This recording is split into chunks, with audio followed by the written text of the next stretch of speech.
Hi, I'm Chris Norris, CEO, Editor-in-Chief of Techbook Online, and star of The Week That Was, a news segment heard every Friday during the 6 o'clock hour on 900 AM WURD, 900 AM WURD.com. I'm on the Avenue of the Arts today with Mr. Gregory T. Walker, Creative Director of the Brothers Network. We're standing in front of the Suzanne Roberts Theater and the awning of the play Brownsville, B-Side for Trey.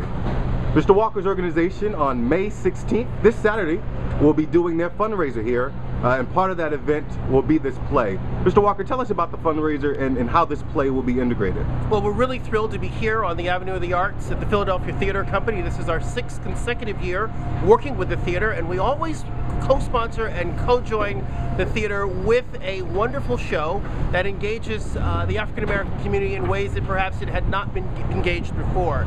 This year, the zeitgeist actually really is important because we now have 1.5 million black men missing. And so this show is about what happens to a young African American man. His future is changed because of some events on one particular night. B-Side for Trey is actually intergenerational, and more importantly, it's also multicultural. The playwright is Kimberly, who is an Asian American, and even the tragedies and unfortunate situations that impact African Americans impact the larger community. The Brothers Network is universal in our goal of keeping African American men relevant, and we're thrilled to partner with the Philadelphia Theater Company this coming Saturday. Now, this play has a very relevant tie to it, particularly in some of the events of police killings and killings of unarmed black men. You've seen this play. Tell us a little about it, and what can people expect who are going to come see it? Well, what we want to talk about is not certainly give the play away, but we do want people to come out and see it because it is really a narrative and a story that's universal in many ways. What happens when people go missing?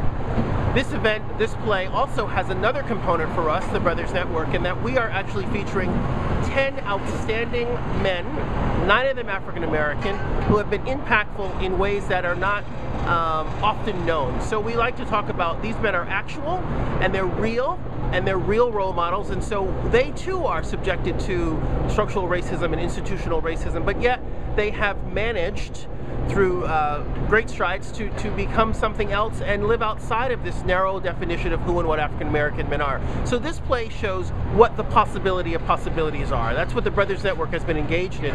It's demonstrating to the larger community the possibility of possibilities. The 10 black men that you referred to, the 9 black men you referred to, and one who was Caucasian, Mr. Larry Robbins. Mr. Larry Robbins. Well, Larry's an honorary brother and has been for a long time. He had a historic bookstore here in Philadelphia, and so we're pleased to call him a brother. What do all these 10 men have in common, and why are you recognizing them? The commonality that these men have had is tenacity, endurance, and when they face those issues of structural and institutional racism, they have to overcome it. Each of them in their own right are leaders, professors. They lead global organizations. They're involved in technology. They're involved in faith-based organizations.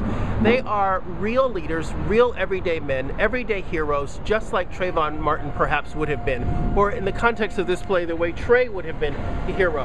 What you'll find is that his story is an everyday story, and the men that we're honoring are those men who are everyday folks, everyday men and women. You may not see them on the cover of a magazine, you may not see them on the front page of a major publication, but these are our everyday heroes. People are often talking about the absence of African American role models. These men right here on May 16th will be here with us to celebrate and share their stories, but more importantly, be the real role models that our community and this city and this country is so desperately seeking. So they're right here in Philadelphia on May 16th. So people who come to the fundraiser, they'll get to meet these black men and Mr. Larry Robinson. They'll get to see Larry Robbins, excuse me. They'll get to see the play.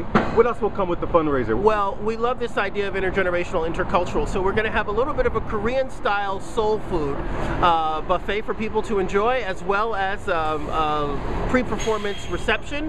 So there'll be food, a reception, and the play, and the award ceremony. Each of these men will get an award from the Brothers Network. All of these men are Brothers of the Year. Each month in the coming year, we'll actually showcase and tell you a little bit more about them as the year rolls out, so that our mission, our vision is consistent and really pushes through the entire year. In closing, Mr. Walker, how can people get tickets to this fundraiser, and more importantly, how can they support the Brothers Network in its mission? They can support the Brothers Network by going onto our website, www.thebrothersnetwork.guru, G-U-R-U, I'll say it again, thebrothersnetwork.guru, or they can call us directly at 267-334-4897.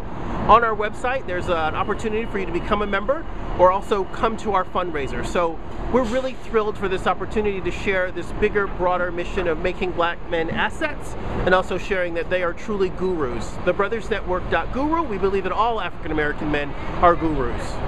Thank you, Mr. Walker, for your time, and thank you guys for watching. Until next time, I'm Flood the Drummer, and I'm drumming for justice.